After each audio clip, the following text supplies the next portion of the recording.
We're staying in to give out candy tonight and watch the Blue Jays make Halloween a nightmare for the Dodgers in Game 6. Also, we got 5 scary good options for the Diamondbacks as far as free agent pitching is concerned, and we just can't wait for this World Series to be over so that free agent season can begin. All of this in 30 seconds. Don't you go anywhere.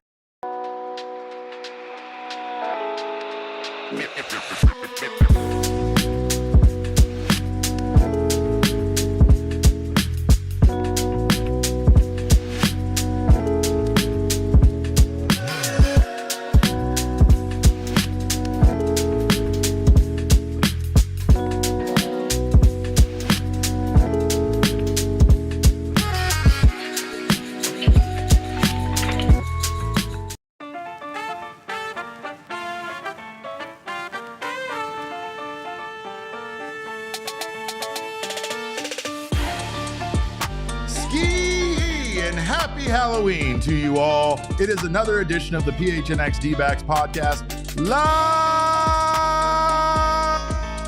from Studio K, presented by our friends at Circle K. It is I, Derek Montilla, occasionally known as a bottle of Three Amigos tequila.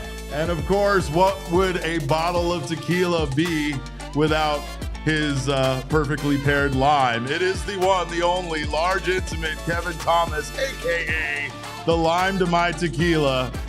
Thrilled to have you guys here for another edition of the PHNX Dbacks podcast. Of course, this show is brought to you by our friends at Bet365 and Game Time. Make sure to use that code of PHNX365 when you sign up over there. Get yourself some bonus bets for following a few easy steps over at Game Time. Use our code of PHNX. You'll get $20 off your first ticket purchase on those already low last-minute ticket deals. Great to have you guys here. Happy Halloween. Thrilled to be joined by our friends here. And of course, also thrilled for today. I love today. Today is one of my favorite days of the year. I will be wearing 5 to 6 costumes throughout the day. This is just costume number 2. So we got a lot of things going on around here, but thrilled to be joined by Kevin Thomas, aka Large Intimate, once again. Groundhog Mama wants to know if I'm an empty bottle or a full bottle of tequila. Right now, I'm a full bottle, Karen, but tonight I will definitely be emptied out. These two costumes are very, they're good for our personalities, right? Like, I am a bottle of tequila. I am a good time. Like, you might regret it. You might regret hanging out with me. You might make bad decisions when you hang out with me, but we're going to have a good time. And meanwhile, Kevin is just good on everything. Kevin makes everything better. A little sprinkle of Kevin on your tacos makes them better. A little sprinkle on chicken. I mean, a little lime on everything, right? Look at him. He's being so coy. He's being so shy. And that's only because this man has a lot of work to do today with one Damon Dog abandoning us to go watch football in Colorado. What's that about? Limes don't speak. Limes work. Okay. Well, do the work. Do the work. All right. Well, we're still going to get your opinion on candy later in the episode, and that's going to be probably the most important debate we've ever had in our entire lives. But tonight is Halloween, and it is also Game 6 of the World Series. I for sure cannot express enough. I cannot express enough how much I hate this. I hate Halloween when we had an off day on Thursday, being tainted here by me having to watch this game where the Blue Jays could potentially put away the Dodgers. Like, there's no way I'm not watching this game.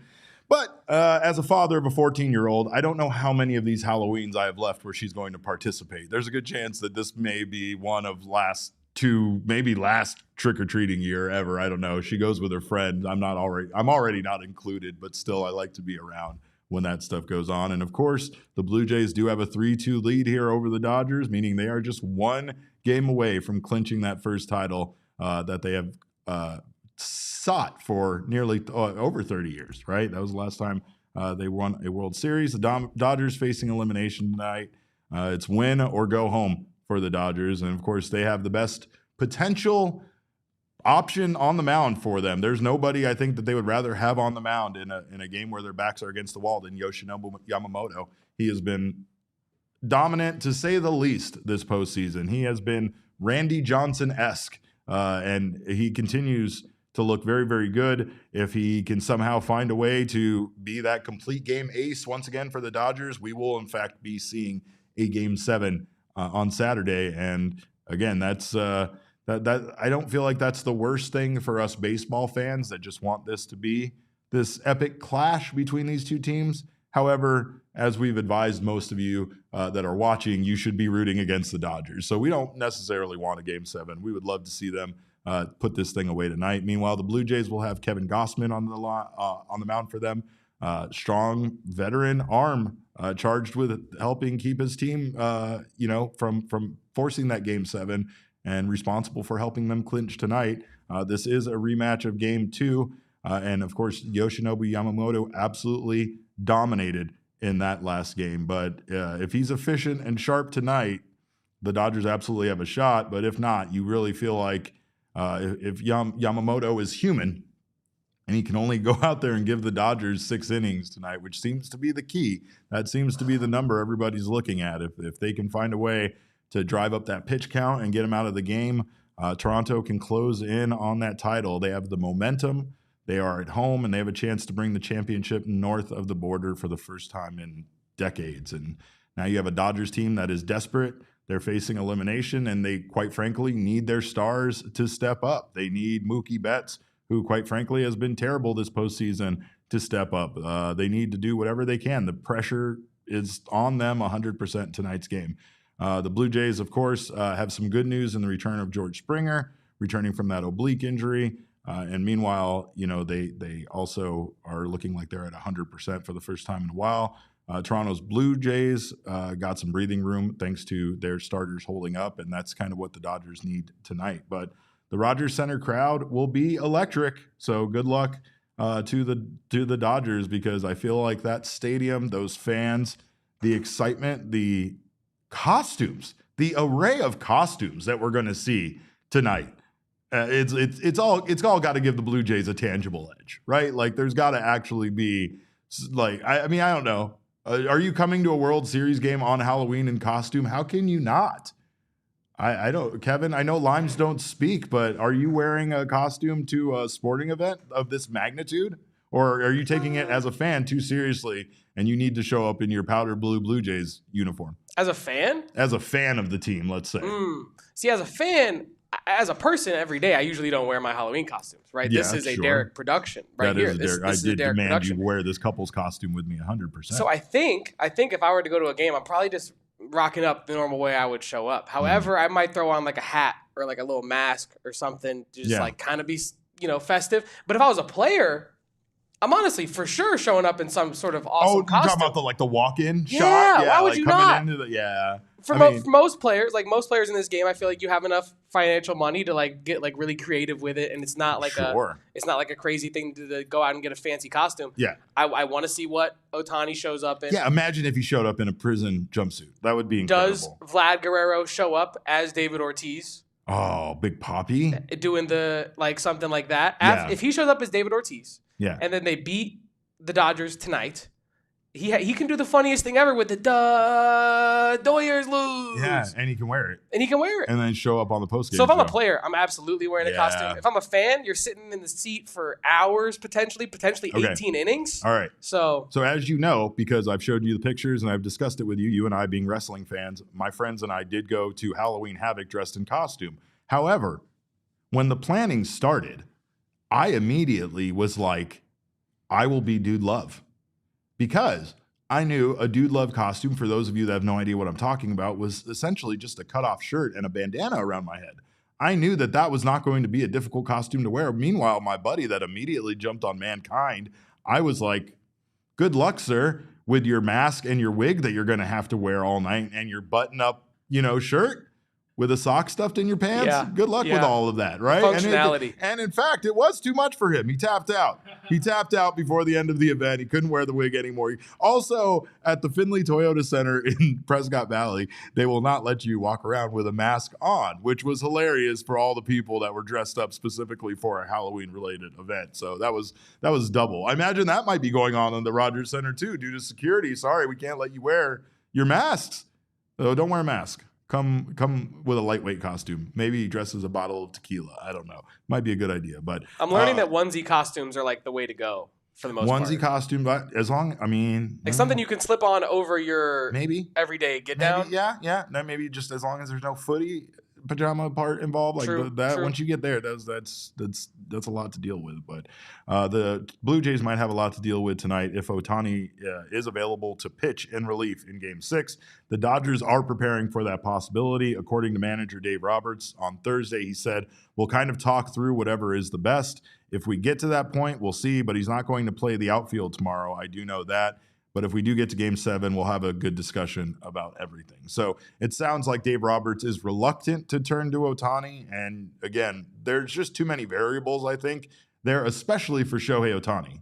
Like Ohtani is being asked, they are asking so much of him as a pitcher that's still being expected to start in this World Series. So I do feel like asking him to also come out of the bullpen is a bit much. However, if they find themselves in a predicament where, this game is tied and goes long again, like Game 3 did, then perhaps we see them go in that direction at some point, or perhaps they just feel like if they have a lead late, they might turn to Ohtani. I don't know. I feel like that might be a bad idea. I feel like that might be over-managing. They just don't have the bullpen that they can rely on really right now. So I do feel like that is a reason why we might see that. Meanwhile, Dave Roberts is literally pulling out all the stops, Kevin. On Thursday, he raced utility man Haesung Kim from first base to third base at Rogers Center, and it did not go well for Dave Roberts, needless to say. He was given the pity start. He was given the freeze, like when the freeze gives the fan a head start. He was given the head start. And then as Dave Roberts was rounding second base, Kim was gaining on him. He tripped and face planted in the infield dirt just beyond the bag. So he did not have any damage to his face or his body afterwards, even though he is an older gentleman. He was able to bounce back and recover nicely from it. And he had a good laugh with his team about the mishap. Now, here's the thing I am worried about, Kevin. I won't lie, is this worries me, is Freddie Freeman said that when he spoke to Roberts after the tumble, he expressed gratitude for, Dave Roberts kind of trying to pop the boys, right? Trying to alleviate some of this pressure that the Dodgers are feeling. They are facing elimination tonight. Their bullpen is not good, is not reliable. Their offense has been, quite frankly, terrible outside of guys named Freddie Freeman. And Freddie Freeman said in regards to what Dave Roberts did, that's what we needed. And that's scary. I feel like it's almost like a bad omen, though.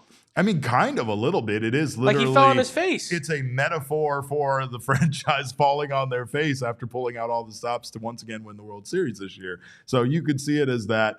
Or, I mean, I don't know. I think you could also see it as like some levity is needed in these moments to relieve this, right? And I feel like when I heard Torey Lovullo, once again, relating this back to the Diamondbacks, talk about turning the expectations into a standard, my first thought was, that is far too serious. Like, you know what I mean? Like, it's almost like you're taking the idea of expectations and making them even more, like, bigger, like putting more weight on the team, being like, not only are these expectations, this is a standard we're expected to live up to from this point on. Like, that's a lot.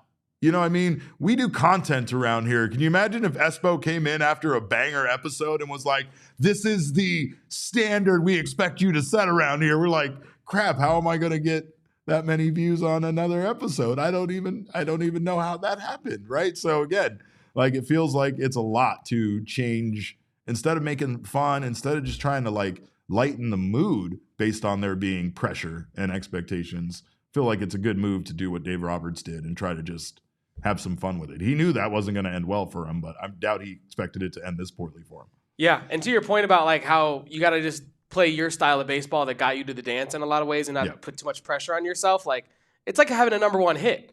Most artists never have a number one hit. Most teams, well, I shouldn't say most teams never win the whole thing, but like on average, only one team can win it every year. Sure. Right? So if you make it to the World Series this past season, right?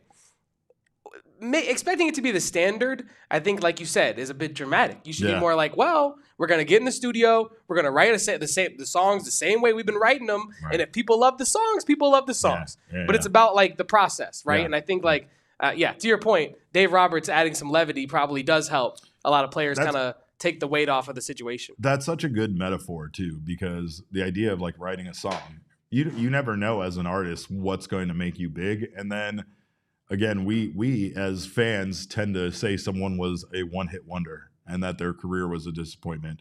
That artist probably views things completely differently depending on their personality. But there's a good chance that person views that as like, yeah, but damn it, I made it.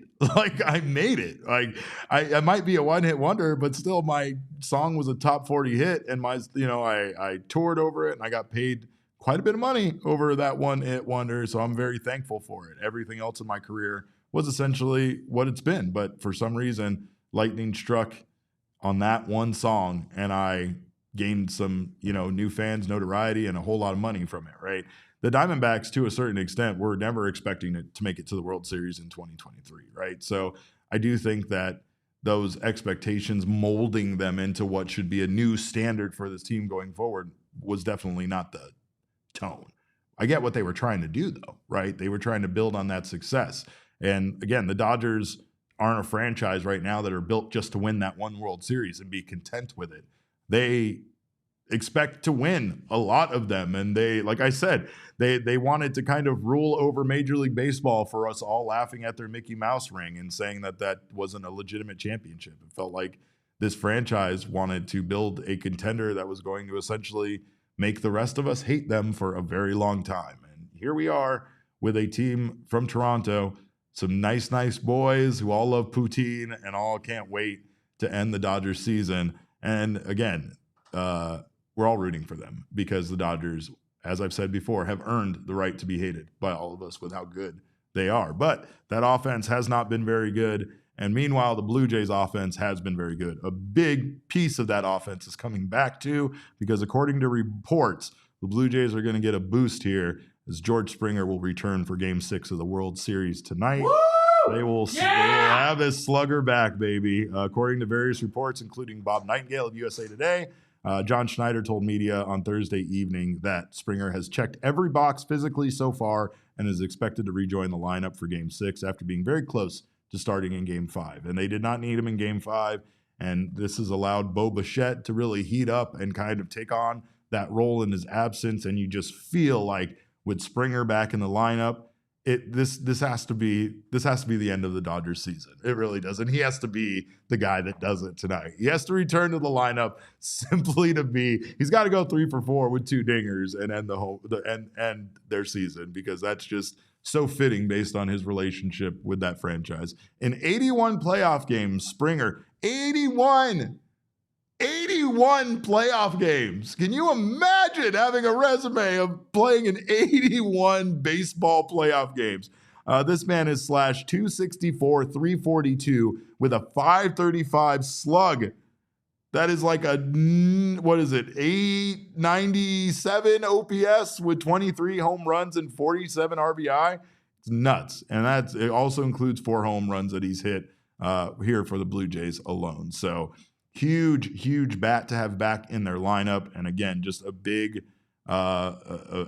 challenge here for the Dodgers. Can Yoshinobu Yamamoto be as excellent and flawless as he's been? And especially where he sat down, those 20 retired batters in a row? Crazy stuff. Or will the Blue Jays get this boost from Springer being back in the lineup with his Apple Watch on and come back and end the Dodgers season? Can't wait to watch it, and I will be figuring out how to both give out candy, get drunk, and watch the World Series. But why don't you host like a neighborhood watch thing at your house? A neighborhood watch? That sounds absolutely awful. Well, yeah, but I mean like a neighborhood watch party. Like you bring a TV outside, have some candy.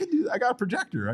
Families, like dads might want to be like, oh, let's stay a little I'll share some beers with here. the dads. I'll figure it out. That's always a good time. You were talking about how dreadful giving out candy is. I have no children. I love giving out candy because of that exact reason. I have no children, Derek. We make a good time out of it, though. Me and my wife let my daughter go off and do her thing. She's 14 years old. She doesn't want to be with us on Halloween. We do have a family costume, though.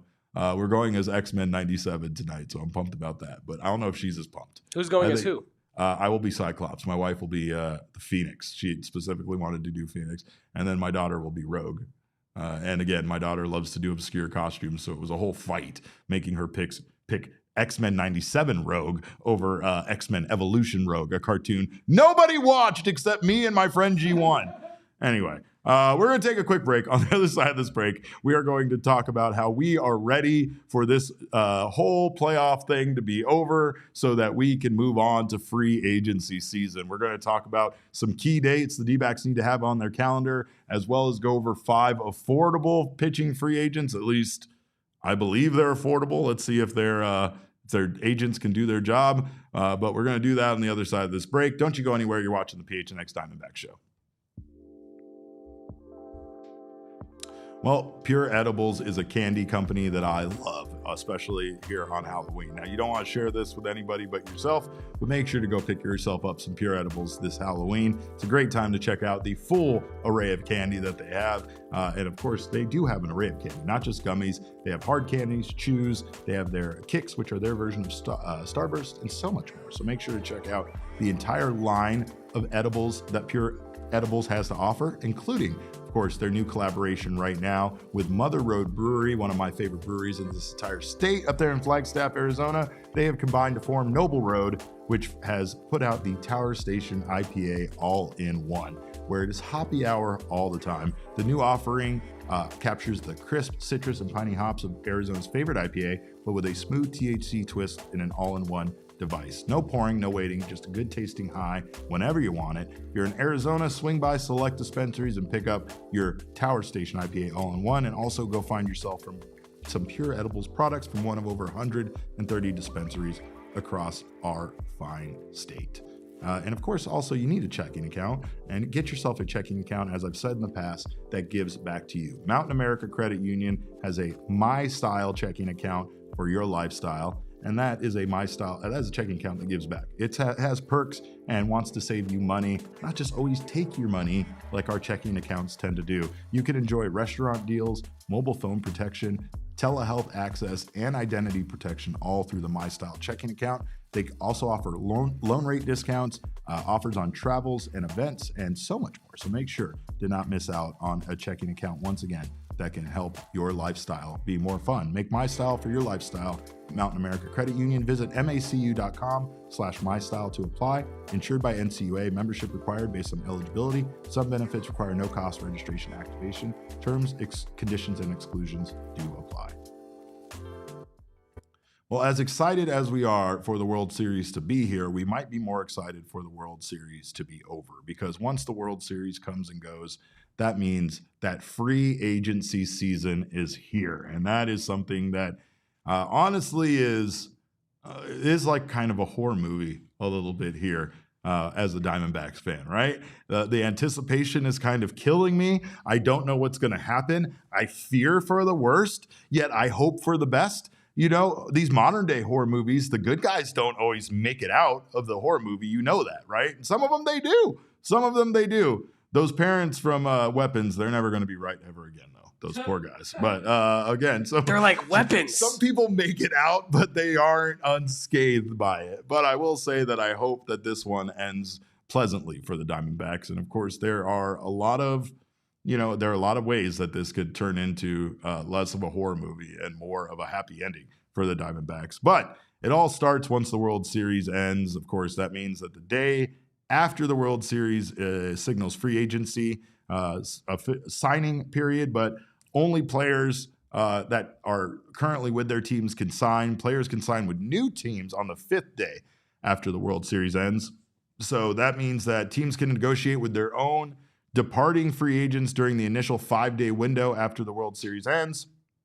And then the deadline to extend a qualifying offer to those players like Zach Gallen, who will receive a qualifying offer, will be within that 5-day window before they become official free agents. So teams must decide whether to make a qualifying offer to any of their free agents no later than that 5-day period after the end of the World Series. And of course, like I said, the only one among the D-backs free agents expected to receive a qualifying offer is Zach Gallen.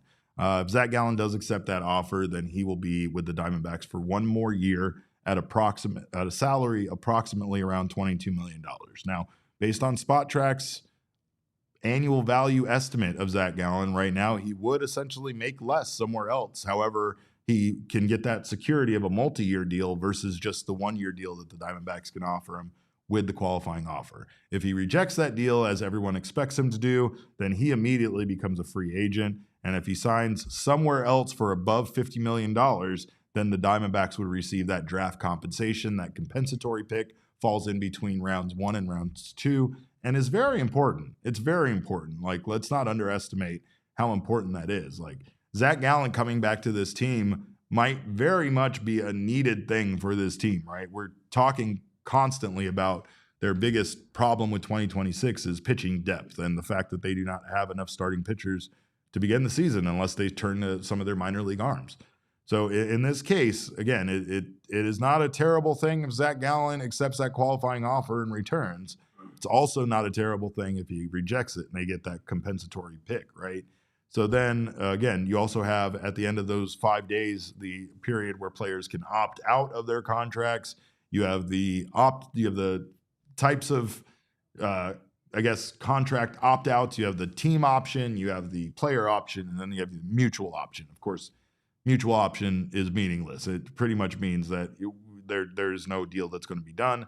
Player option in this case is what like Lourdes Gurriel Jr. has, and due to his injury, there's a good chance that there's no way Lourdes is going to opt out of his deal and miss out on that money that he's going to get for basically missing the year. And again, there's no way a team is going to pay him as much as the Diamondbacks will pay him for 2026 to be an injured person on their roster. So barring any kind of crazy thing, the Diamondbacks do have, the opt-outs to deal with. And again, Lourdes being the only one that they really would have to worry about. Teams must also reinstate their players on the 60-day IL by the end of this period. And then, of course, there's that. That's kind of important because right now, the Diamondbacks 40-man roster is at 39 players currently, and they have 9 guys on the 60-day IL. All of those pitchers that all have had Tommy John surgery are all on the 60-day IL. So they have some things to figure out. They'll have to create 8 spots on their 40-man roster, and that's also going to cause problems for them when the Rule 5 draft comes along. And that comes along around over on November 18th. But between the end of the season, that 5-day free agent period, and going forward, you have the general managers meetings in Las Vegas from November 10th through the 13th. And then you have the owners meeting in New York City as well. So this is all stuff that is looming after, that free agency period. And the general managers meetings, of course, that is an important place for Mike Hazen to potentially get some work done on behalf of this team with some trades, but they don't usually happen at the general manager meetings. Usually more moves happen at the winter meetings. The general managers meetings can be very valuable, though, for Mike Hazen to kind of kick those conversations off, start feeling out who is looking for what, and if there's a move that he could make to improve this team for 2026. Meanwhile, the owners' meetings has less to do with the rosters and more to do what's going to happen in 2027. There is a disaster on the horizon, and that is whatever the hell happens once that collective bargaining agreement ends in December of 2026. This may be some sort of indication when those meetings happen as to what we can expect to see in 2027. If on the end of this month, around Thanksgiving, the owners come out and we start hearing about a push for a salary cap in baseball, as some of us want, but players don't, you can almost assure yourself that 2027 is going to be impacted. Whether it's going to be the entire season or just a period of time, there will be a work stoppage in 2027 when those owners, if those owners come out of the meeting and start singing the praises of a salary cap, which is likely. But moving ahead, of course, you also have the winter meetings there, and those are happening in Orlando, Florida. November 18th, you have the qualifying offer deadline. That's Zach Gallen has until November 18th to make his decision. And then the deadline to add Rule 5 eligible players to the 40-man roster is on November 18th. And the Diamondbacks have a lot of young players that are potentially Rule 5 eligible, candidates, right? The big thing there is that any team that does take a player in the Rule 5 draft has to have them on their roster for the entire season. So that's where it gets a little bit more difficult, especially when you're talking about unproven prospects that don't have any major league time, haven't made their debut yet. Those are guys that, of course, are going to be, a little bit harder to, predict. But as we've seen with someone like Trey Savage here in the Blue Jays in the World Series, teams might not be so shy to pick up a young player. And that includes guys that the Diamondbacks just got in their trade with the Texas Rangers, like Cole Drake and Mitch Bratt. Both of those guys are Rule 5 draft eligible for another team to steal away. So really interesting to see what happens there, considering that the Diamondbacks don't really have the roster room at this point to maneuver all of this and protect everyone that they need to protect. But again, the winter meetings happen after that. Those are in December. Of course, that's big. There's not only all of the talks about events and media events and everything like that, but that's also where the MLB draft lottery takes place on December 9th. The Dbacks have a very small chance of gaining the first pick in the draft. In fact, they have a 1.51% chance of getting the first pick in the draft. So not a great chance. And then the Rule 5 draft itself takes place there on December 10th. So that's another date that we should be locked in for. But the Diamondbacks, again, they're financial. They have some room to maneuver here a little bit. But again, this is why the December winter meetings are going to be so important there for Mike Hazen to potentially make some moves. We've talked about the budget that the Diamondbacks have in 2026, and we're going to go into at least 5 free agent pitchers I believe could actually be not only pitchers that the Diamondbacks could afford, but guys that could help this team win, and guys that could, they're not just going to patch the tire here. These are guys that are going to potentially, if they're signed to a long-term deal, could help this team win for a number of years and could be a part of the starting rotation. But again, that's a big part of that is just getting through this 2026 season.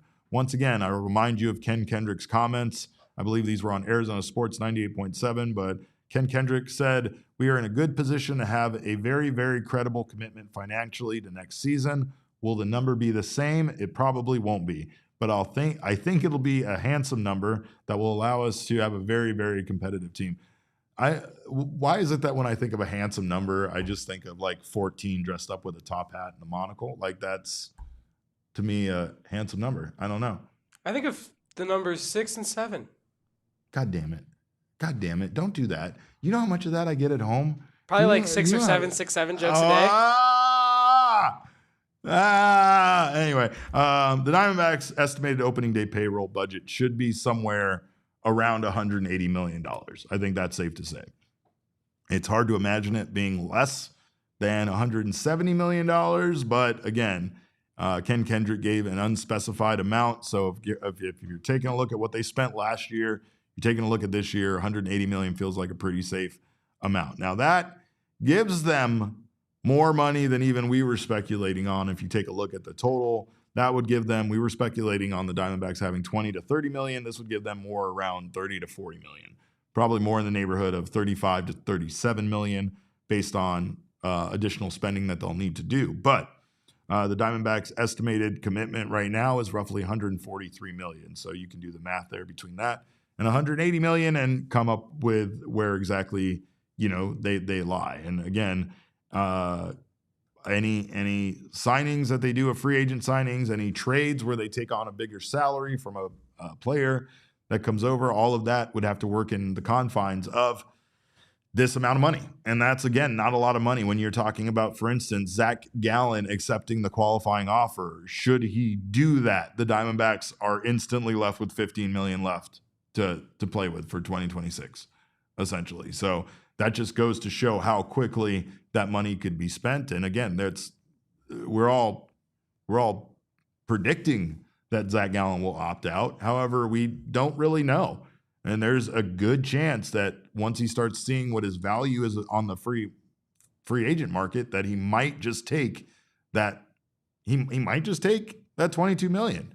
And should Zach Gallen do that, like I said in the past, it solves a problem for them as far as starting pitching is concerned, but it does leave them with a limited budget to maneuver from that point going forward, right? It's hard to get another pitcher for $15 million, as well as potentially an outfielder or whoever else you need, that's where trades would come into being a key play here for this team this offseason. But I have a list here of 5 guys that we're going to go over. We're going to talk about here, and these are guys that potentially could help this team quite a bit, maybe on shorter term deals, but still could be the answer to what they're going to do in 2026. So we're going to do that on the other side of this break. Don't you go anywhere. You're watching the PHNX Diamondback Show.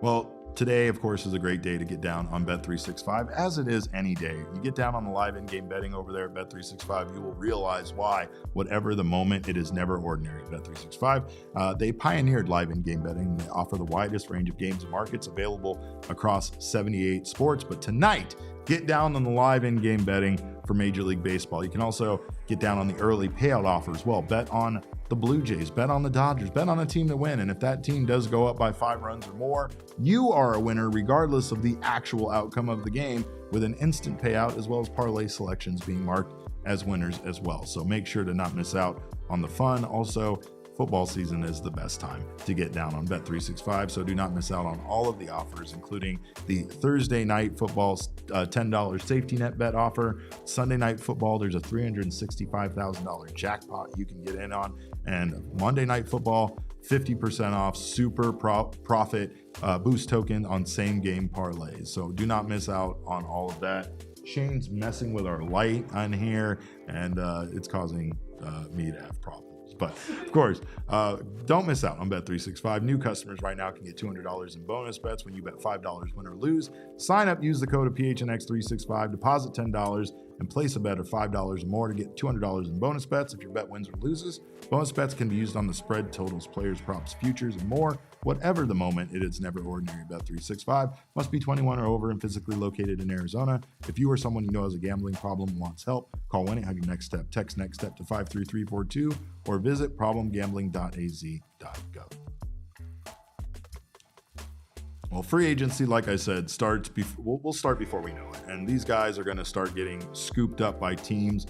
Hopefully, the Arizona Diamondbacks are one of them. But, of course, make sure not to miss out, no matter what time of year it is, on getting yourself a pair of sunglasses, because the team of the future of this team could potentially be so bright. Right now, do not miss out on getting yourself a pair of Shady Rays. I just got a new pair of Shady Rays sent out to me instantly. I talked about it the other day. There was a little problem with one of my lenses. I didn't know what was going on with it. I thought maybe, Kevin, that there was some gook in my lens. Instead, it turned out that there was a little peel overall. So make sure to check out their amazing lost and broken replacement plan over there for Shady Rays.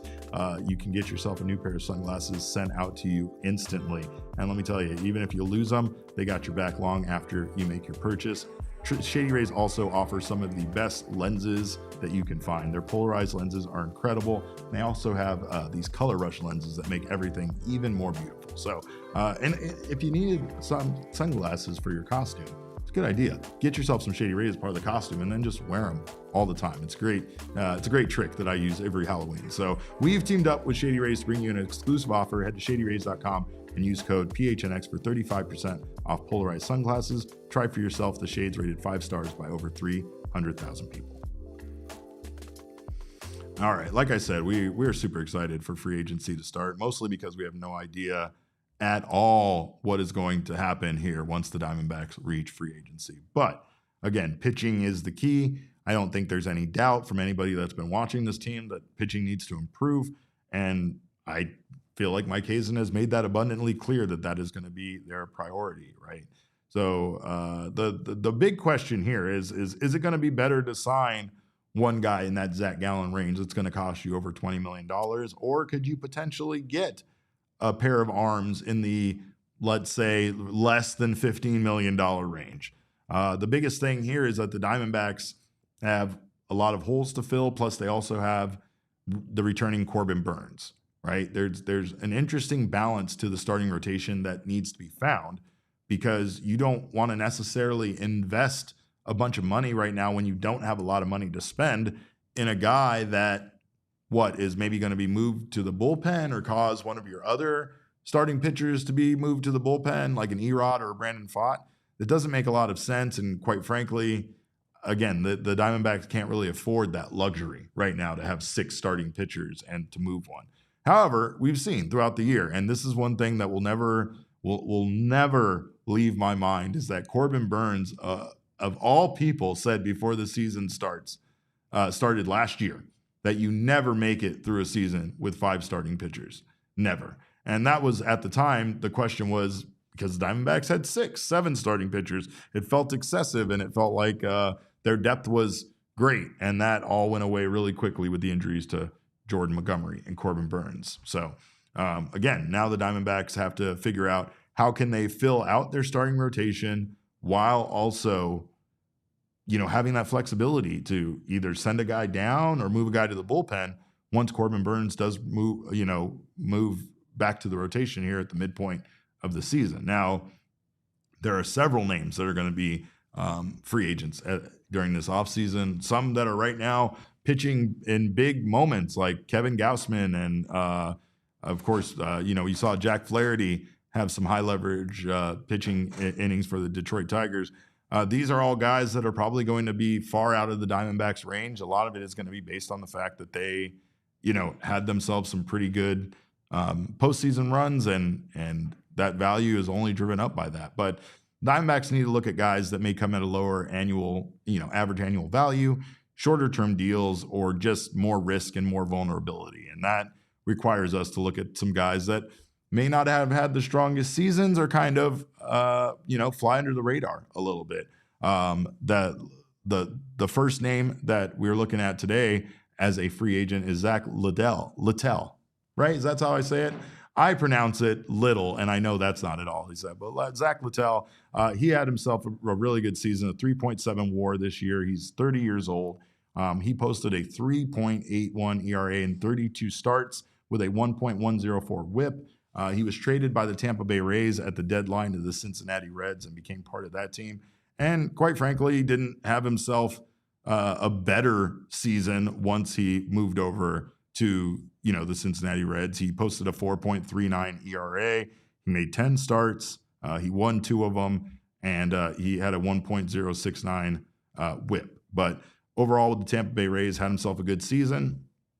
And again, he's just a guy that at his current age might be looking for a little bit longer term of a deal, and that might be something that's right in the Diamondbacks' range. His value isn't extremely high, but again, he did have himself a good season. 3.2 WAR overall puts him up there as one of the better pitchers in baseball, and that's across both the Tampa Bay Rays and the Reds there. But he's a guy I like a lot. I mean, he just has a lot of versatility, and still I feel like has a lot to give. However, he's kind of a journeyman at this point. He's played for a lot of teams in his career, so I'm not sure if there's underlying metrics that suggest otherwise, but I still think that he's posted some pretty good seasons, especially as a member of the Tampa Bay Rays, and just kind of really came on as a consistent pitcher. 32 starts this season too, I believe second or most in his career. So the most that he's had in his career. Another Zach Eflin. He's a guy that if you're taking a look at a pitcher that had a down season, very much had a down year in 2025, but he did post a 2.60 ERA for the Orioles in 2024, and that still makes him look like there is a lot, there's a high ceiling there for him as a starting pitcher. But meanwhile, in 14 starts for Baltimore in 2025, he posted a 5.93 ERA. And if that doesn't scream a Diamondbacks pitcher, I don't know what does. People might not love that, but again, that's part of the risk and reward portion that the Diamondbacks kind of have to deal with. At that point, posting that 5.93 ERA is the highest that he's had in his career since pretty much he was a rookie.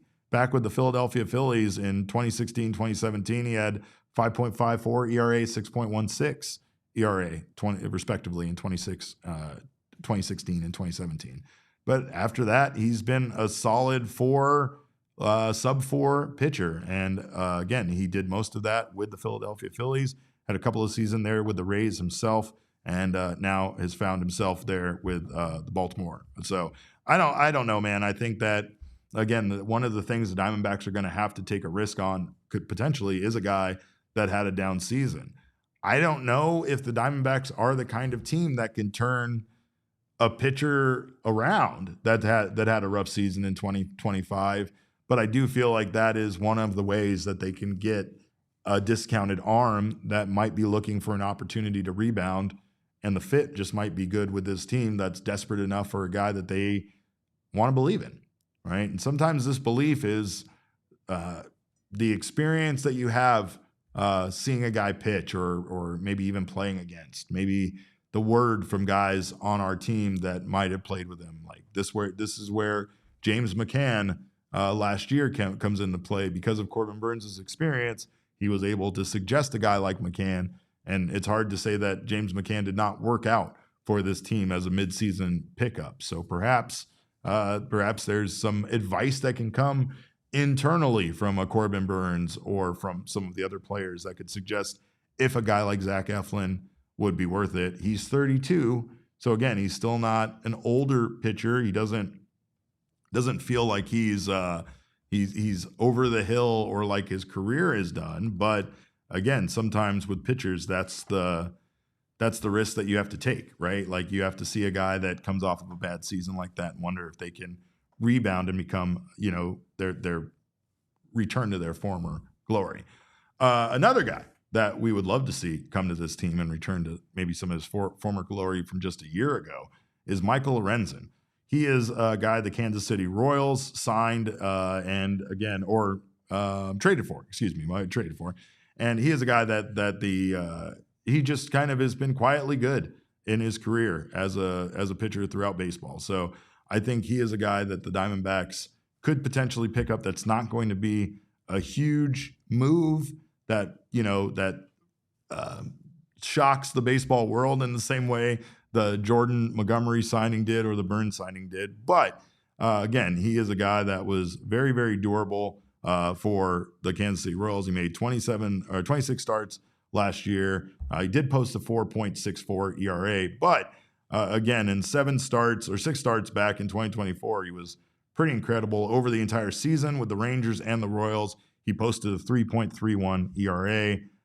And again, just a consistent arm that the Diamondbacks could potentially get for cheaper based on the fact that he had himself a little bit of a rough season in his final year there with the Kansas City Royals, posting that, like I said, that 4.64 ERA. But he also led the league in wild pitches, by the way, and I don't love that. But again, what you got to look for is mistakes being made and guys having a season that wasn't their best year, that kind of lowers that annual value. And Killer X says, Lorenzen, this ain't 5 years ago. Let me tell you, though, the Diamondbacks aren't in a position any longer to go out and be getting the top arms on the market. So I do think that is the reason why you have to be a little creative here with the free agents that are available and who might be able to come to this team. Like, yeah, he's 34 years old. Another guy that's very old that I think that could turn things around for this Diamondbacks team is Tyler Anderson as well. Just a ground ball veteran. Just a guy, again, more of a short-term stopgap rather than any kind of long-term solution. He's 36 years old, but it's not going to cost you much. And it's definitely something that is what the Diamondbacks need to find, is that low-cost option that can come in and just be viable for this team. Just give them some starts. Like, again, not going to put up the sexiest numbers in the world, but someone who could potentially help this team win. Killer X wants me to address his comments about Hazen getting fleeced in the Varsho trade, and I just won't, because it's stupid, and there's no reason to. Varsho, we love Varsho. He's having himself a great year, and the Blue Jays are lucky to have him. He's a huge part of that. But you also can't deny how good Gabby Moreno's numbers were the year the Diamondbacks got him and went to the World Series. And yeah, there's no way to go back and retcon that. Sorry. I mean, I know you want to, and I know you specifically as a person and other fans want to like make everything into the worst for this team. But I don't know. I think the Dalton Varsho trade might be one of those few instances where it helped both teams, but long term, maybe it ends up helping the Blue Jays more. I don't know. I still love Gabby Moreno, And I still believe in Gabby Moreno as being their, full-time catcher back there. So, and Dalton Varsho wasn't going to be that. He was just going to be another outfielder for this team. However, I will say they do need another outfielder right now, especially with Lourdes Gurriel Jr. Being out. But I can only imagine what kind of catastrophic injury would have happened to Dalton Varsho if he remained a member of the Arizona Diamondbacks franchise. That seems to be probably maybe one of the biggest keys in why these guys got injured, not because of the pitching coach or because of the staff, just basically because we're cursed. We're cursed, Killer X.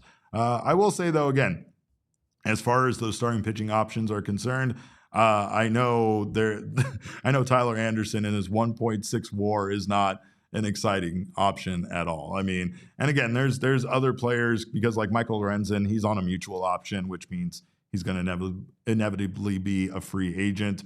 Lucas Giolito, he's another guy who, again, on a mutual option. But the Diamondbacks, again, have to be looking at these guys. I honestly, the more and more I talk myself into it, I know he's 36 years old. I know it's stupid, but the final guy that I have on my list is Patrick Corbin. And again, that's just because I'm getting sentimental apparently in 2026. It feels like a lot of things are coming to an end. 2027 is going to be a wash, and then we might get an entirely new era of Dbacks baseball in 2027 or beyond 2027. But for now, I'm all good with bringing back Paul Goldschmidt, and I'm kind of okay with bringing back a 36-year-old Patrick Corbin. Maybe on a short-term deal, but Corbin was not terrible last year. And I know it's crazy to have this many Corbins on your team, but I want to lead the league in Corbins. He had not a good WAR at all, for sure. But again, he is a guy that overall could still have something left in the tank and isn't going to cost very much.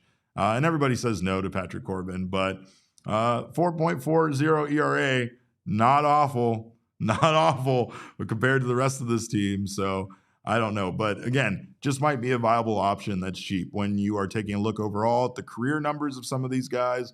I mean, that's the career numbers are better than what they did last season, but I don't know, man. I feel like you can still perhaps count on a Patrick Corbin and not going to cost you nearly as much money as some of the guys on the market. Most importantly, the Diamondbacks need pitchers that agree to a short-term deal. And that's really what they're looking for. They need a pitcher that's a short-term deal, that's a stopgap to just get them through this 2026 situation. That's going to be hard to find if you're looking for both a quality pitcher that is inexpensive and, wants to sign to a short-term deal. All of those things mean typically you're going to try to really bring on a bum, if there's something that I hope Killer X can appreciate saying that. But yeah, that's part of this. You're most likely not going to get a Dylan Cease, a Framber Valdez. We were talking about Ranger Suarez. I think even he is most likely out of the Diamondbacks price range unless they somehow structure the contract inward and give him a long-term deal, right? But outside of that, there's some names that are on this free agent pitching list that, again, really might help this team get through the early part of 2026 and could turn into a valuable piece, right? You might not think that about Chris Bassett, for instance. You might have thought he, at 37 years old, is washed, but he is giving the Toronto Blue Jays some amazing innings here in the postseason. Sure, it's out of the bullpen, but still, it's helping them win baseball games, and he's a big part of what they're doing up there. So again, I know that these options, again, aren't going to be flashy options. I'm never going to suggest that the Diamondbacks can go out there and pick up a Jack Flaherty or a Freddie Peralta. I still don't think anything like that is in their future, but I do think some of these other names could definitely help them get through this mess that is the 2026 season. But of course, we are going to go past all of this talk about pitchers that might disappoint us, might make you sad, and we are going to give you maybe something that are make you happy, and that's going to be ranking Halloween candy. Kevin and I disagree about a lot of things around here, especially versatile foods, cereal being one of them. And he hates cereal. I've never seen someone that hates cereal as much as I Kevin don't hate Thomas, cereal. It's just not my preference. Kevin, you hate cereal. You hate cereal, but you also told me you hate candy. So I'm starting to learn a lot about you. But I wanted to give our rankings before we get out of here of Halloween candy. Now, my rankings might surprise you. The only reason why I say that is because I adapt with time, and as new candy has come out, I don't stay stagnant and stale in my old ways, even though I'm an old person. I adapt my list. Now, Kevin, let's take a look at my top 5 Halloween candies. This is in order, by the way. And yes, there are 2 peanut butter candies on here because chocolate and peanut butter is a superior combination to most other candies you'll find out there. But number 1 on my list is absolutely Nerds Gummy Clusters. If you are saying, what the hell is a nerd gummy cluster? Then you haven't lived. You haven't lived. Meanwhile, peanut butter M&Ms might be the best candy on the planet. So again, those almost are 1A, 1B for me. Twix, an all-time classic, along with my bottom 3, Reese's Peanut Butter Cups and Milky Way. And again, this is because I found out recently that peanut butter M&Ms are in fact Arizona's favorite candy. They are Arizona's favorite Halloween candy, which was a surprise to me. Usually Arizona disappoints me, but Arizona coming with the heat made me excited. Kevin also ranked his top 5 Halloween candies. There was some debate about his top 2, but I will allow it. Do you want to finish talking about your list though, real quick? Didn't I? I mean, I kind of ran through the bottom. Twix are great. I miss peanut butter Twix, quite frankly. That was a thing that used to exist, but now we're just left with caramel Twix, and that's fine. It's fine. I'm not going to get mad about it. But Reese's Peanut Butter Cups, all-time classic. More specifically, the pumpkins at Halloween time, better than cups. Better than any other version of Reese's Peanut Butter Cups you can give out. Okay. And then last but not least is one of my favorite candy bars of all time, Milky Way. I do, Bees love a good Snickers. He says Snickers snub is questionable. I will say that. I can't disagree with that. However, I almost think of Snickers as like more of a protein bar. I do eat it when I'm hangry, and that's what I think of it as, unless of Halloween candy. But it's a classic. It's a classic. I'm not gonna kick it out of my bag. That's not getting thrown away. But Kevin, again, a man who doesn't love candy, got his here. I will say I don't hate cereal, but I am a big like candy hater. I just don't like it for the most part. But you wanted to put cookies on your list. No, Totri did. No. Totri don't did. even start with me. No. I genuinely did not want to do that. Anthony Totri said that a cookie is a candy. It's crazy. I disagreed with him. I disagreed with him. But anyway, here's my top 5. Sour Patch Kids. The OG. Sour Patch Kids are incredible. I'm not going to take away. I do hate that you went with 2 versions of Sour Patch Kids at the top of your list. I feel like it's but that's my thing, though. I won't eat a lot of candy. I won't eat them. So I think that this is like the only stuff I'll really eat, right? Sour Patch Kids, Sour Patch Watermelon, fire. Pretzel M&Ms, incredible. Hershey's Cookies and Cream. I do like a Hershey's. A little bit rich for my taste, but like half a bar of that, very good. Kit Kat's making it on your list of. I just didn't have a 5th. I don't even know why. I didn't have a 5th. I don't even know why. I didn't have a 5th, and they were standing on the sideline, and I was like, you know what? Last pick, Kit Kat, get on my team. Yeah. You know what I mean? Stu is right. 100 Grand Bar is an underrated candy. I love me a 100 Grand Bar for sure. Also, whatchamacallits, but I don't think they really give those out in like small candy form anymore. We did get provided a list that Leah wanted us to rank live on the show, Kevin. But the caveat here is that we have to blind rank it. So we do not know what the candies are that Leah gave us, and we have to rank them as top 5 here as we go along. So Kevin, the first candy, I'm going to scroll down here a little bit to Leah's list. First candy, Snickers.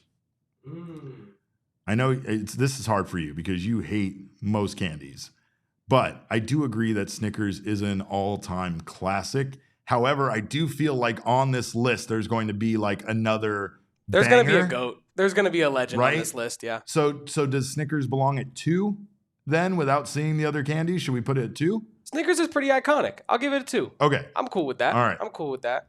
All right. Snickers candy number 2. Oh my God, another iconic candy, a Hershey's bar. Leah just went with a straight up Hershey's bar. That might be one, Derek. Bar. That's a versatile candy. Because yeah, exactly. See, like I get my peanut butter fix with those, right? I could put it on a s'more. I get you can put a peanut butter cup on a s'more. I mean, we're talking about like the Kareem hook shot of candies. Like this, it's undefeatable. Yeah, no, you're right. That has to go one. Like that's like the Toy Hall of Fame. Yeah. You know what I mean? Yeah. Like a Hershey's bar could F around and go into Toy Hall of Fame. That's how versatile Hershey's bar is, you know? All right. Number 3, Twizzlers.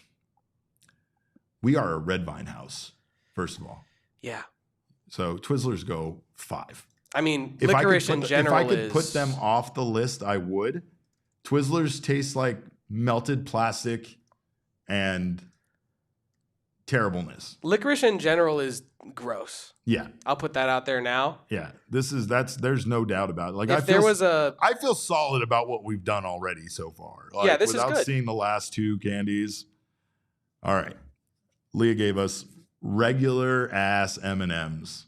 She didn't add I added the ass part, but 4?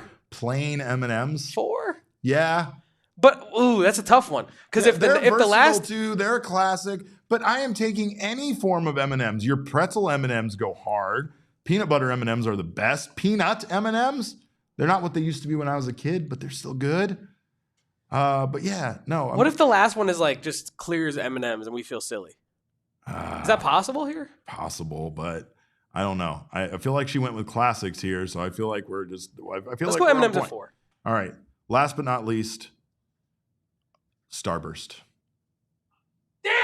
Damn it! No, that's exactly what I said would happen. Starburst should be 4. Number 1. Oh, what? Oh Starburst is the worst thing you've ever eaten in your life, Derek. Oh my God! Are you serious? No. We have never disagreed. Are you serious? Starburst, Derek. Oh, Kevin. Derek, Starburst. So we got to put Starburst at 5. We have no choice but to put. Well, it's 3. That's what you're right. I really feel like it's fitting though. We completely disagree on this. We have agreed on everything up to this point. I just hate Starburst. Well, see, so it pains you, right? I hate, that's why I was like. And I love them. So this is the only way for this to be fair is it needs to be split right down the middle and it needs to be number 3. That's it. You're right. It actually is a very good blind ranking. Yeah. It's the worst though. I'm proud of it. It's exactly what I said would happen. I'm proud. We put M&Ms at 4, and then all of a sudden the worst on the list. Yeah. Well, the second worst on the list because licorice was literally on the list, but whatever. Yeah. I'll accept it. That's a pretty good blind rankings. Hershey's bar, Snickers, Starburst, M&Ms, Twizzlers. Yeah, that's pretty acceptable. Yeah, I don't hate that, and I love that little witch logo we have. It's a shame that witch is going to go. Maybe that can be our Etsy witch. Maybe when we need really. To have a curse cast on this team, we got this little snake witch to help us out. But we thank you guys so much for helping us out. Thank you guys for being here today. Hope you guys all go out there, have a wonderful Halloween, enjoy yourselves. Most importantly, be safe and enjoy the wholesome nature of it as well. I'm not going to, you know me. It's debauchery for me all night long. But I do appreciate you guys stopping by. You can follow us on Twitter. I am at cap_caveman with a K. Kevin is at Kevo Posts. Our show is at PHNX_Dbacks. But as always, all roads lead to at PHNX_sports on Instagram, Facebook, and Twitter. So we thank you guys again so much for your time. We will see you guys back here on Monday, and we will be talking about the winner of everything, the World Series winners. So maybe we'll even get you a little emergency podcast once the World Series is decided. Not tonight though. We're going to be in no condition to podcast if it happens tonight. So we'll see. But again, we thank you guys so much for supporting us. Thank you for your time. We'll see you on Monday at the very least, maybe earlier. But until then, have a very happy Halloween. Enjoy yourselves. Have a wonderful night. And remember, kids, Starburst are the worst candy of all time. We all silly like the mayor.